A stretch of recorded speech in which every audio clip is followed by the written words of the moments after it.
ఓం నమో వెంకటేశాయ. సింహం చిట్టెలుక. ఈ కథ అందరికీ తెలిసింది. ఒక అడవిలో ఒక సింహం ఉంది. ఆ అడవిలోనే ఒక చిట్టెలుక కూడా ఉంది. ఒకనాడు సింహం చెట్టు కింద పడుకుని ఉండగా పక్కనే ఉన్న కన్నంలో నుండి చిట్టెలుక అటు ఇటు పరిగెడుతూ ఆ సింహం కాలుకు తగిలింది. సింహం ఒక్కసారిగా పంజా విదిలించి తన కాలు కింద చిట్టెలుకను అదిమిపెట్టింది. చిట్టెలుక గడగడా వణుకుతూ, మృగరాజా, నన్ను ప్రాణాలతో విడిచిపెట్టు, ఎప్పుడో ఒకప్పుడు నీకు ఉపకారం చేస్తాను అన్నది దీనంగా.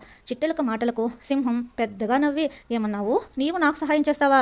నా కాలు గోరంత కూడా లేవు. ఈ అడవికి రాజు నేనెక్కడా? కన్నంలో దాక్కుని నీవెక్కడా? పిసిరంత ప్రాణం గల నువ్వెక్కడా? అలాంటి నీవు నాకు బదులు ఉపకారం చేస్తావా? ఎంత విచిత్రం. సరేలే పో అని సింహం పెద్దగా నవ్వుతూ చిట్టెలుకను వదిలింది. బ్రతుకు జీవుడా అని చిట్టెలుక పారిపోయింది. కొన్నాళ్ల తర్వాత సింహం వేటగాడి వలలో చిక్కుకుంది. వలతాళ్ళు గట్టిగా ఉండడంతో సింహం ఎంత గింజుకున్నా తప్పించుకోలేకపోయింది. కొంతసేపటికి వేటగాడు వచ్చి తనను బంధించి బొనులో పెడతాడో ప్రాణమే తీస్తాడో అని విచారించసాగింది సింహం.